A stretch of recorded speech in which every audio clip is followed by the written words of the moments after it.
Salve, salve meus amigos, um abraço para todos vocês. É manhã de domingo, né? Bom dia, bom dia, bom dia, boa noite para você que nos assiste à noite, bom dia para você que já nos assiste nessa manhã de domingão, né? O Vasco entra em campo às 18h30, 6h30 da noite, lá em Uberlândia, no Parque do Sabiá, claro, para enfrentar o Cruzeiro pela sexta rodada do Campeonato Brasileiro. Campeonato Brasileiro a qual nós tivemos, inclusive, nesse sábado, 5 jogos da rodada. Metade da rodada já se passou, já correu nesse sabadão. A gente vai falar dos resultados dos jogos, da tabela também neste momento, a posição atual do Vasco, projetar onde o Vasco pode chegar se vencer, empatar ou se perder. Vamos falar bastante do jogo, prováveis escalações dos dois times, desfalques, novidades entre os relacionados do Vasco, aonde você pode assistir esse jogo. Vamos falar também sobre o nosso time de basquete, nosso R10 Score Vasco da Gama, e de mais uma parceria fora das quatro linhas. Então eu já vou pedir para você aqui, meu amigo e minha amiga, meus amigos vascaínos espalhados de norte a sul deste país e de outros países também, por favor, você que está chegando agora, ajude o nosso sonho a se tornar realidade, se inscreva no nosso canal, é de graça, não paga nada, dá essa força aqui pro amigo. Se você gostar do nosso trabalho também, deixa o seu gostei, o seu joinha, nos ajuda muito. Compartilhe o nosso vídeo e se quiser se tornar membro, é sempre muito bem-vindo. Eu já peço para você também, deixa aí o seu comentário, a sua opinião, eu sempre anoto aqui o nome da rapaziada, dos rapazes, das moças, de todo mundo que deixam os comentários, aí a gente sempre tira um dia na semana para estar mandando aquele abraço especial para todo mundo. Então deixa aí o seu comentário, sempre com respeito à educação, mas eu quero que você deixe a sua opinião, concordando ou discordando de mim, eu quero que você deixe a sua opinião, que é muito importante no nosso canal aqui, sempre democrático, tá meus amigos? Então de tudo isso, vamos embora sem muita enrolação para começar mais essa edição de Madruga Vasco, nessa madrugada de domingo.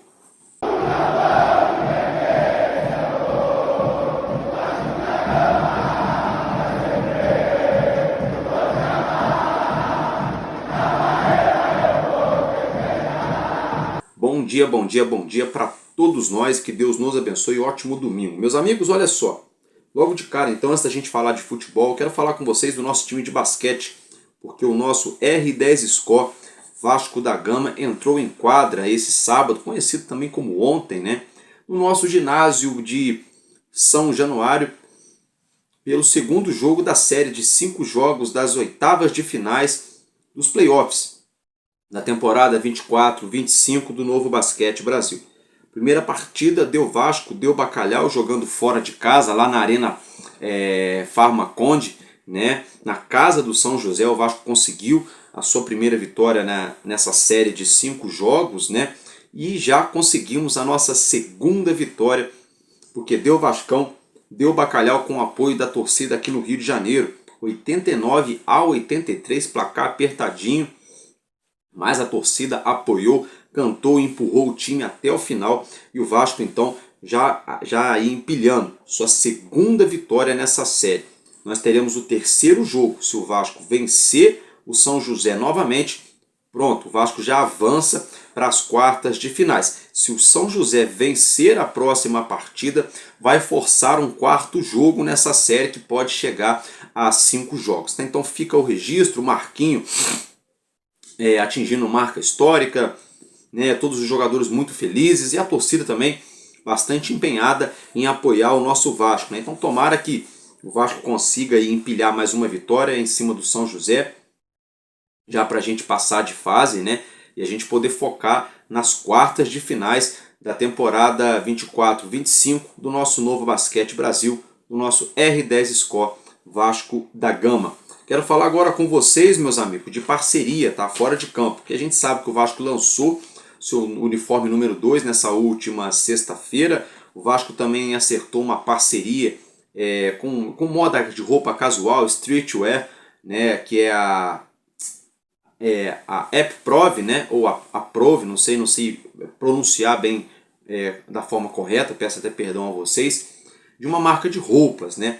E a gente tomou conhecimento também nesse sábado, né, ontem, que o Vasco também fechou outra parceria também de estilo de roupas streetwear, que é aquele estilo de rua, né? O estilo do dia a dia, o estilo casual, né? Que é a marca Tug9, isso mesmo, a marca Tug9 vai fazer uma colaboração, uma collab, né, uma parceria com o Vasco, eles que já têm parceria com o Fluminense e também com o Urubu. Então vão fazer essa parceria com o Vascão, o Vasco ampliando aí suas frentes de mercado, seus leques, suas opções para atrair o consumidor que somos nós, torcedores do Vasco da Gama, né? A gente viu há um tempo atrás as parcerias com a Reserva e agora outras parcerias com o Vasco sendo lançadas, muito bacana. Eu particularmente estou curioso para ver como vão ficar essas roupas de estilo casual, né? Porque é claro, né? A gente pede aquele presente de aniversário, pede aquele presente de Natal, a gente mesmo a gente dá aquele mimo, né?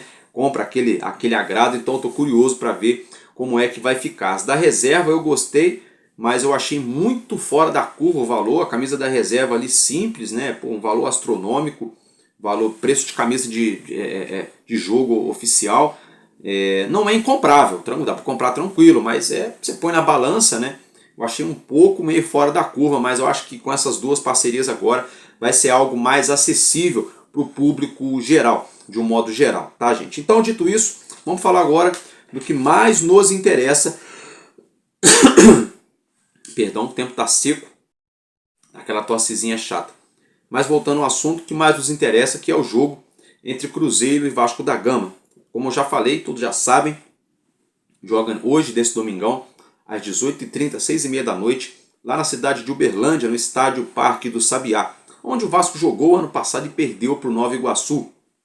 O Vasco há 13 anos não enfrentava o Cruzeiro com o mando de campo do Cruzeiro fora de Belo Horizonte. Então é algo totalmente desconfortável, algo totalmente novo também para o Cruzeiro. Bom para o Vasco, que vai jogar esse jogo contra o Cruzeiro em um campo neutro, né? É Minas Gerais, a torcida maior, claro, vai ser do Cruzeiro, mas vai ter torcedor do Vasco, não é a casa deles, eles não vêm de uma fase boa, né? Então assim, vai ser um campo neutro.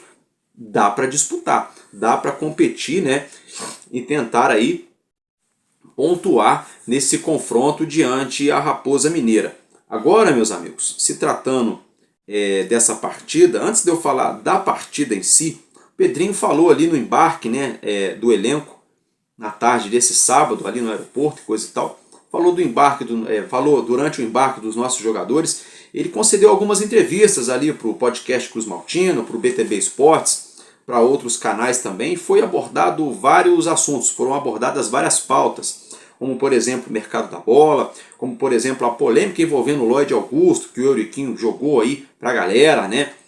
Deu aquela tumultuada, o Pedrinho ficou meio rosgado, deu uma resposta, uma indireta para o Euriquinho, né? O Pedrinho falou que as pessoas tiram as coisas de contexto. Eu também achei que foi um pouco tirado de contexto, que se o Euriquinho quer falar, ele tem coisa para falar, ele tem que chegar e falar e dar nome aos bois. Não é só pegar e jogar para a galera, porque aí dá margem para o Pedrinho ou qualquer outra pessoa falar, mas ele está tirando de contexto, a situação não é essa e coisa e tal, né?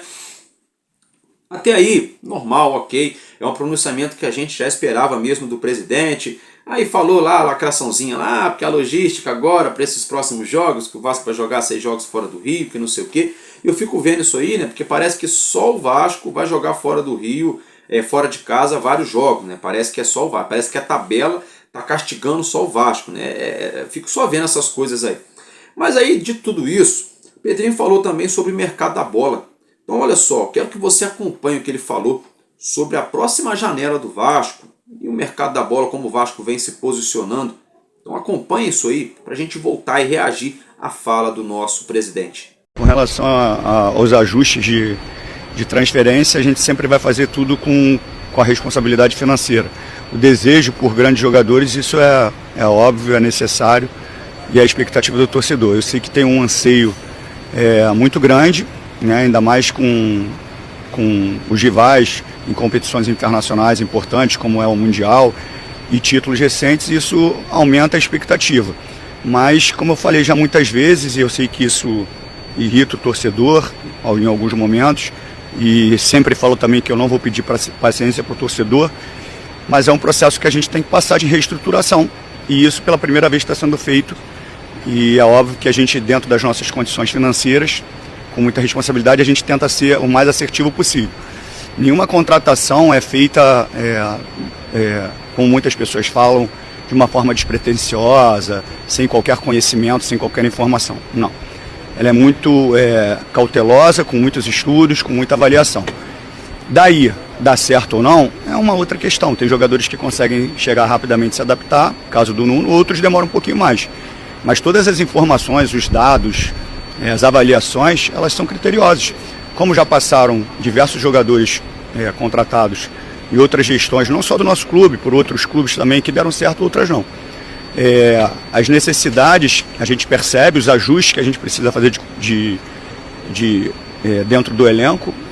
De repente o torcedor tem uma visão, a imprensa tem outra, a gente tem outra. A gente precisava inchar o elenco um pouquinho em termos de reposição para cada posição. Tem algumas necessidades ainda. E a gente vai tentar, mais uma vez, ser estratégico pela questão financeira de fazer uma boa janela de transferência. Eu vou fazer todo o esforço para que isso aconteça. Né? Assim, a gente sabe do potencial do Coutinho, a gente sabia que era uma questão de adaptação. O esforço grande que ele fez para vir, o esforço grande que a gente fez para que a gente conseguisse essa contratação. A torcida é para que dê tudo certo. Não posso prometer porque tem muitas coisas envolvidas nisso, mas o desejo que ele permaneça é grande. Meus amigos, é isso aí, né? Então, quem viu, viu, né? Olha só, tem gente que gosta muito do Pedrinho que possa ficar até chateado comigo. Tem gente que fala que eu passo pano pro Pedrinho, tem gente que fala que eu só reclamo do Pedrinho. Eu não sou nenhuma coisa nem outra. Eu nem passo pano, nem só reclamo. Eu elogio quando tem que elogiar, corneto e critico e marreto quando tem que cobrar. É simples assim. Tá? Se tratando do mercado da bola, o Pedrinho ele tem uma séria dificuldade. E é uma dificuldade de quem já foi jogador, quem já jogou em alto nível, quem já foi campeão, jogou em seleção brasileira, jogou, né, fora do país, arrebentou e coisa e tal. E hoje é presidente de um clube com uma das maiores torcidas do futebol brasileiro. E essa dificuldade é a questão de reconhecer que errou. Tá? É minha opinião. De repente a família dele, os amigos do convívio no dia a dia, ou quem já trabalhou com ele vários anos, discorde do que eu estou falando. Fala, não, Álvaro, ele nada a ver com isso não. Mas olhando de fora, olhando as falas dele, as atitudes e os rumos tomados nas conversas e na própria administração do Vasco, na parte do futebol, eu acho que o Pedrinho está entrando em muita contradição. Eu acho também que o Pedrinho tá se perdendo no departamento de futebol do Vasco. Porque toda janela de transferência ele vem com um papinho de janela de correção, janela de ajustes, oportunidade de mercado. Vem sempre com esse papinho, né? E aí eu achei interessante que ele usou uma frase, né? Inflar o elenco no sentido de ter peças de reposição. Então quer dizer que ele só encheu linguiça. Quer dizer então que o Vasco só encheu linguiça, botou um monte de jogador no plantel lá, só para dizer assim, olha, agora se não tem tu, vai tu mesmo, né? Tem jogador ali, já aí, cara, ele se vira, né?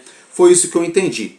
Outra coisa também, sempre com aquela historinha da reestruturação. A torcida do Vasco está careca de saber de reestruturação. Todo mundo já sabe que o Vasco está passando uma recuperação judicial, que o Vasco não vai contratar jogador de 70, 80, 100 milhões de reais, que o Vasco não vai tirar jogador do Real Madrid e do Barcelona. Todo mundo está careca de saber disso. Ninguém está pedindo para o Pedrinho lá no Palmeiras tirar o zagueiro do Palmeiras, tirar o Vitor Roque do Palmeiras, tirar o Arrascaeta do Flamengo. Ninguém está pedindo para ele fazer isso. Ninguém está pedindo para o Pedrinho fazer isso.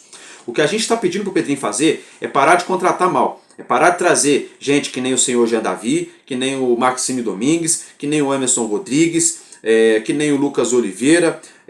Deixa eu lembrar aqui. Tem mais um monte de gente aqui agora, é porque foge. Vai indo, vai fugir no nome. Né? Um monte de gente aí que o seu Pedrinho trouxe. É o Lloyd Augusto, né? É isso aí que a gente pede. E o Pedrinho tem essa dificuldade. Ele não reconhece nunca que está errado. Ele nunca vem a público e explica. Foi engraçado que ele falou que o Euriquim tirou de contexto, não sei o que lá. Mas por que ele não explicou? Por que ele não foi a fundo? Então, assim, o Pedrinho está se perdendo no departamento de futebol do Vasco. Tá? Volto a dizer, o Pedrinho está indo bem na questão do potencial construtivo, da reforma de São Januário. O Pedrinho está indo bem na questão da recuperação judicial. O Vasco também está indo bem através ali do jurídico, né, encabeçado pela diretoria do Pedrinho. no processo contra a 777, no arbitral lá na Fundação Getúlio Vargas. Nessas frentes o Vasco está indo bem, está captando recursos, está conseguindo trazer patrocinadores, fechando parcerias, contratos e coisa e tal. O problema todo é na hora de fazer o principal, que é montagem de elenco, porque o papel de um presidente, de um cartola, ele se sobressai quando ele monta um bom time, né? É exatamente isso, né? É exatamente isso. É igual aquele pai de família. Se as contas da casa tiver tudo em dia, mas se os filhos estiverem reclamando que ele não levou refrigerante no domingo, porque ele não deu presente de aniversário, porque ele não deu carinho para a mulher, porque ele não cortou a grama, ninguém vai querer saber se as contas estão em dia. Vão falar que ele é o pior pai, o pior marido do mundo. É por aí, né? Então, se trazendo para o futebol, para o Vasco, não adianta o Pedrinho ser um presidente bom em várias frentes do clube, mas na principal, que é o futebol, que é onde a gente mais arrecada, é onde o clube, 99% da receita do Vasco vem do futebol, é oriunda da pasta do futebol, você continuar errando. Você fica contratando toda hora jogador de 15, 20 milhões de reais que não performa. Aí, volto a dizer novamente, não é mais fácil então, não é mais fácil, ao invés de você trazer dois caras que vão custar para os cofres do Vasco mais de 30 milhões de reais, não seria mais fácil você trazer um cara para ganhar 1 milhão e pouco por mês e dar uma luva para o cara de 7, 8 milhões? Você teria esse jogador durante um ano inteiro nos mesmos moldes que você teria dois pé de rato que não estão jogando bola, que sai por 15 milhões, 20 milhões cada um. Então é isso que a gente não consegue entender. O que a gente também não consegue entender do Pedrinho é essa insistência com o Marcelo Santana, é essa insistência na filosofia de jogo do Carille, que não tem filosofia de jogo, né? nem tem uma defesa sólida, nem tem um ataque competitivo, é um time de muito altos e baixos, que depende muito de lampejos individuais, depende do Paulo Henrique dar uma finalização, depende de um chute de fora do Coutinho, ou do Verratti estar iluminado, ou do Léo Jardim fechar o gol. O Vasco não tem aquele conjunto, não é homogêneo. E olha, a gente está falando de um time que está jogando junto há mais de um ano. Tem jogadores que estão jogando nesse plantel já há 2 anos ou mais, que é o caso do Léo Jardim, que é o caso aí do Paulo Henrique, do Puma Rodrigues, do Lucas Piton, é o caso do Jair, do Paulinho, é o caso aí, estamos indo também para o caso do Verratti, né? Então assim, do Ryan. E como é que esse time não tem futebol coletivo, não tem futebol homogêneo? Então é por isso que eu falo que o Pedrinho está se perdendo muito na parte do futebol, ao ficar blindando, insistindo demais com o Fábio Carille, ao ficar insistindo demais com o Marcelo Santana e ao ficar aí perdendo muito tempo dando respostinha para a mídia em relação ao que falam dele dentro do Vasco. Ele tem que vir e dar resposta para o torcedor. E dar resposta é preto no branco, não é jogar para a galera de novo. Porque aí fica assim, o Euriquim joga para a galera, o Pedrinho joga para a galera. Aí fica esse negócio. O torcedor do Vasco está cansado disso. O torcedor do Vasco quer verdade. A gente quer saber da realidade do clube. Tá? Então assim, para mim o Pedrinho falou das janelas passadas, da próxima janela e não disse nada. Tá? E não disse nada, simplesmente foi isso que eu entendi. Pedrinho falou e não disse rigorosamente nada. Dito isso, mudando a chavinha agora, vamos falar do jogo, né? Olha só, o Maurício Lemos segue se recuperando de lesão, ele teve uma fratura na costela, foi uma lesão grave. O tempo de recuperação do Maurício Lemos é indeterminado, tá, gente? Isso mesmo. Tempo indeterminado, ele pode voltar semana que vem, como pode demorar 1 mês, 2 meses para voltar. Algo que é muito errado também no Vasco. O cara já chegou, estava machucado no Galo, chegou, teve que fazer pré-temporada parte do grupo, jogou 3 ou 4 jogos, já está machucado de novo. O departamento do Vasco parece que tem um imã, né? Todo mundo que passa lá não consegue ficar uma semana, tem que ficar 2, 3 meses no mínimo, né? É isso que eu fico observando. Ou é muito azar, ou é muita incompetência. Mas fato é, Maurício Lemos não foi para esse jogo porque justamente está lesionado, né? E não pode ser relacionado para vestir a camisa do Vasco nesse momento. O nosso meio-campista Tietê ficou fora de 12 dias de treinamento porque o filho dele recém-nascido passou por sérios problemas de saúde. O Tietê então foi liberado pela diretoria para acompanhar, né, claro, com toda a razão, a saúde do filho dele. O filho dele já apresentou melhoras, o Tietê voltou a treinar com o elenco, inclusive treinou ontem, nesse sábado, com o nosso elenco no CT, mas não viajou para essa partida porque estava, claro, né, sem ritmo de jogo, tá, meus amigos? O Adson foi poupado para cumprir um cronograma, né, porque como vão ser vários jogos fora de casa, depois vários jogos dentro de casa e coisa e tal, então o Vasco aí está tentando dar aquela mesclada, né? Com isso o Adson não vai para o jogo. Eu fiquei triste, não gostei. da notícia, porque o Adson entrou bem nos últimos jogos, deu outra dinâmica. O Adson é outro jogador em relação ao ano passado, ele está muito mais firme, está com mais físico, com mais explosão. Então, assim, eu fiquei chateado, mas vamos aguardar que de repente no próximo jogo, né, quem sabe o Adson já volte a integrar o nosso plantel. E quem também ficou de fora dos relacionados, isso aí pegou todo mundo de surpresa, como vocês já devem saber, já repercutiu no Brasil inteiro aí nesse sábado, é o Lucas Piton. Lucas Piton poupado para esse jogo também. Mesma situação do Adson aí, só que o Adson está voltando de lesão. O Piton não, ele já está vindo de uma sequência muito grande de jogos. Aí chegou o momento de dar aquele timezinho, porque senão o jogador estoura, né? Com isso, o Vitor Luiz, né, será o titular no jogo contra o Cruzeiro. Pelo menos assim a gente imagina, especula, tá, meus amigos? Outra situação, tem algumas novidades entre os relacionados que viajaram lá para Minas Gerais, né? O Avelar, o menino Luiz Gustavo, o Vitor Luiz, né, que já era sempre relacionado, mas é novidade porque ele vai ser novidade no time titular, e o Zuccarello, né, que já vem mais uma vez ganhando oportunidade aí no plantel profissional do Vasco, tá, meus amigos? E aí, se tratando do Cruzeiro, o Dudu foi cortado do jogo, hein? Dudu deu ali uma declaração polêmica, né, no meio de semana no jogo da Sul-Americana, não pegou muito bem, não sei o que está acontecendo lá nos bastidores do Cruzeiro na Toca da Raposa, mas o Dudu não foi relacionado para esse jogo contra o Vasco da Gama, tá? Os nossos jogadores foram muito bem recepcionados em Uberlândia, aquela experiência com o sócio torcedor de Minas Gerais, do Triângulo Mineiro, né? Ali com foto, autógrafo, aquele calor humano bem bacana que a torcida do Vasco faz nos 4 cantos do país onde o nosso Vasco viaja, né? Então, tudo certinho para o jogo desse domingo. E a transmissão dessa partida fica a cargo do Premier, da Cazé TV e também da Rede Record de televisão. 3 opções para você vascaíno ficar ligado no jogo do nosso Vascão pela 6ª rodada do Campeonato Brasileiro. Tá, meus amigos? Agora, o árbitro dessa partida é o Rafael Klein, né, do Rio Grande do Sul. Dito isso, vamos falar aqui então das prováveis escalações, né? Porque olha só, o Cruzeiro deve vir a campo com a seguinte equipe. Claro que isso é uma projeção, né, gente? Os treinadores fazem um mistério, às vezes trocam uma peça ou outra, mas projetando aqui, o Cruzeiro deve entrar em campo com a seguinte equipe, com o goleiro Cássio e o Fagner, né? Quando a gente começa a ler a lista, parece que a gente está falando do time do Corinthians, né? Cássio, Fagner, mas não, né? O Cássio é o goleirão, o Fagner é lateral direito, campeão da Copa do Brasil com a camisa do Vasco. Mas vamos lá, continuar com a escalação do Cruzeiro. Jonathan Jesus, Vilauba e Kaique. Lucas Romero, Lucas Silva e Christian, Matheus Pereira, Wanderson e Caio Jorge, vai falar Caio Jorge, e o Caio Jorge, né? Então essa é a provável equipe. Vamos repetir de novo aqui então. Cássio, Fagner, Jonathan Jesus, Vilauba e Kaique. Lucas Romero, Lucas Silva, Christian, Matheus Pereira, Wanderson e Caio Jorge. Provável escalação do treinador Leonardo Jardim, né? Ele que é xará do nosso goleiro, né? Teremos 2 Léos Jardim, um dentro de campo e um fora de campo, um pelo Vasco e um pelo Cruzeiro, né? Então a equipe comandada pelo Leonardo Jardim, muita cobrança lá no Cruzeiro por performance, né? Não estão performando bem, não foram bem no Campeonato Mineiro, não estão indo bem, são 3 jogos, 3 derrotas na Sul-Americana.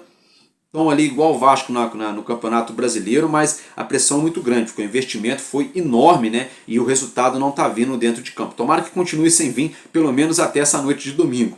Se tratando do nosso Vasco da Gama, comandado pelo Fábio Carilli, o Vasco deve vir a campo com a mesma equipe que jogou nos últimos 2 jogos, tá, meus amigos? Com a única exceção que a gente imagina, a gente projeta aqui, que é o lateral esquerdo, né, com a saída do Lucas Piton, poupado para esse jogo, deve ser o Vitor Luiz, o homem titular pelo lado de campo do nosso time. O Vasco deve entrar em campo com os seguintes jogadores: o nosso goleiro Léo Jardim, um dos melhores goleiros do Brasil, Paulo Henrique, o melhor lateral direito ao lado do Wesley, em atividade hoje aqui no futebol brasileiro, na minha humilde opinião. A dupla de zaga, João Vitor e Lucas Freitas, e o Vitor Luiz na esquerda. Hugo Moura, Jair e Felipe Coutinho no meio campo, o Ryan, o Nuno Moreira e o Verrete. Essa é a provável equipe que deve entrar em campo, comandada pelo nosso treinador Fábio Carilli, para esse jogo diante do Cruzeiro pela 6ª rodada do Campeonato Brasileiro. 6ª rodada a qual já começou ontem, nesse sabadão. Tivemos 5 jogos. O Internacional ganhou do Juventude jogando lá em Porto Alegre, na Arena Beira-Rio, de virada 3-1. O Juventude abriu o placar no início. O Internacional ali virou logo na primeira etapa e matou o jogo. Depois 3-1, 3 pontos para o time do Rio Grande do Sul. E o Internacional, então, nesse momento é o 5º colocado, tá, meus amigos? Ele é o 5º colocado com 9 pontos conquistados. Já o Juventude, com essa derrota, é o 12º, com os mesmos 7 pontos que já tinha antes do início da rodada. Tivemos também Ceará e São Paulo empatando na Arena Castelão. O Ceará abriu o placar, o São Paulo buscou o empate e ficou no 1-1. Tá? 1-1 na Arena Castelão. Com esse resultado, o Ceará foi a 8 pontos, é o 7º colocado neste momento, e o São Paulo, tá, meus amigos, é o 8º colocado. Também tivemos outro empate, Mirassol e Atlético Mineiro. O Mirassol abriu o placar também logo no início. O Galo Mineiro, na segunda etapa, empatou e virou com Rony e Hulk, né? E o Mirassol, no finzinho do jogo, conseguiu empatar novamente, placar final 2-2. O Mirassol é o 13º colocado com 7 pontos e o Galo Mineiro é o 15º com 6 pontos somados. Tivemos também Sport Recife e Fortaleza. Esse jogo acabou em 0-0. O Sport Recife é o lanterna do campeonato com 2 pontos. O Fortaleza é o 14º com 6 pontos somados. E olha só, vou abrir um parêntese aqui, foi o pior jogo do ano. Não é o pior jogo do campeonato que eu vi, não. É o pior jogo do ano.